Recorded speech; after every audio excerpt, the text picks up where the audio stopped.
I don't know about you, but it seems like over here, summer is finally here. The heat has come relentlessly and the garden is exploding. I'm having such a hard time keeping up. I will get you guys updated on all the things that have been happening over here very soon. But today, I really need to get the rest of my potatoes out of the ground. I got about 8 pounds from my first 2 patches of potatoes, a little bit more than 8 pounds, and I started with 25 pounds of seed potatoes. And this is my biggest section by far, so let's see what we have in there today. These are Yukon Gold potatoes, and I started with fresh seed potatoes this year. I usually will save my potatoes and plant some for the next year from the potatoes that I harvested the year before, but I took a little risk and I planted a second batch of potatoes in the fall and did not get them before the early frost. On these last few plants, I'm going to show you exactly how I harvest my potatoes. I look for the base of the plant and I grasp firmly, and then I pull up and over to the side. And then you see your potatoes come out. Most of your potatoes will be connected to the roots of the plant and won't be too far, but you will have to dig down just to check and make sure there aren't any down in the ground, and give your potatoes a good look to make sure that nothing ate them while they were sitting in the ground waiting patiently for you to come harvest them.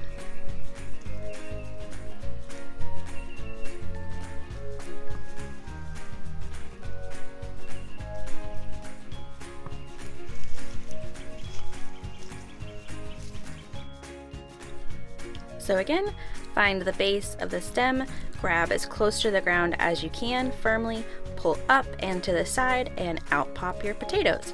And then make sure you check, I shake it a little bit to make sure there's nothing hidden inside of there, and check the hole to make sure nothing is deeper down in the ground. Aha, there are some in the ground with this one.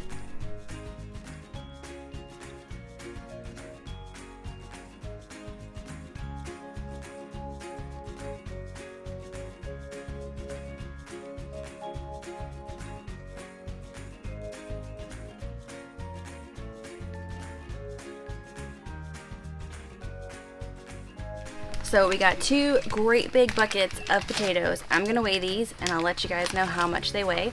The next thing you wanna do after you get your potatoes out of the ground is to give them a good look, make sure you didn't miss any rotten ones, and set them aside. You're gonna save your biggest ones for planting next year if you want to have your own seed potatoes, if you don't wanna have to buy them from the store again, and eat your smaller ones. If you save the genetics from your bigger potatoes, you'll have bigger potatoes next year. Alright, so what I do next is I go through my potatoes, I look at each one, I inspect it, make sure that there is nothing on there that would make the whole batch go bad if I put it in to cure.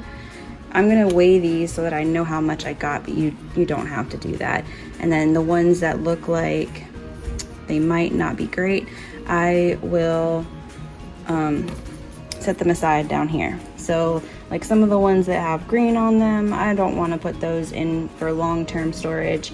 A couple of them have some cuts on them, so that's not going to be great for long-term storage. You can absolutely go ahead and wash and eat these as soon as you take them out of the ground. You don't have to cure them, but if you are wanting to store them for long term, you're going to want to cure them. So once you go through and make sure that there's no bad spots, that they look okay, and there's no damage from bugs or anything that might make them go bad while they're sitting in a box.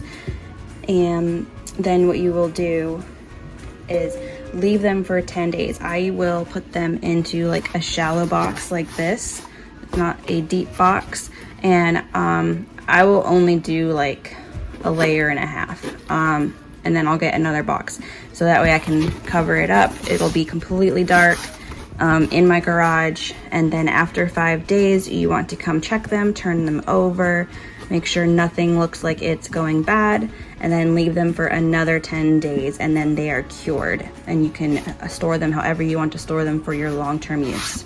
I want to add too that you only wash these when you're ready to eat them. When you're storing them, do not wash the dirt. You can rub them a little bit to get the dirt off, but do not wash them when you are curing them to put them away for long-term use.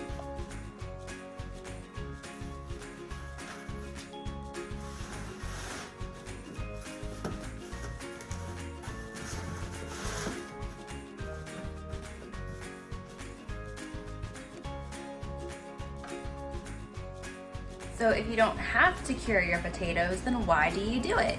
Uncured potatoes have a very thin skin. I'm just barely rubbing my thumbnail and the skin is coming off just like a paper sheet.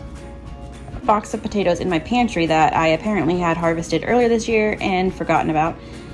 And you can see I'm rubbing my fingernail really hard and it's still kind of taking the skin off. But you can see the skin is much, much thicker and I'm having to try much harder. The potato is firmer to get the skin off of this potato. By curing it, you're letting the skin harden and protect the potato so that it will last longer. I hope this was as satisfying to watch these potatoes get pulled out of the ground as it was to do it. It's a very fun task that I enjoy very much. It's a great one to get the kids involved in. They really enjoy helping pull potatoes out of the ground, and I will get you guys updated on all the things that are happening around here very soon. I'll see you next time. Bye.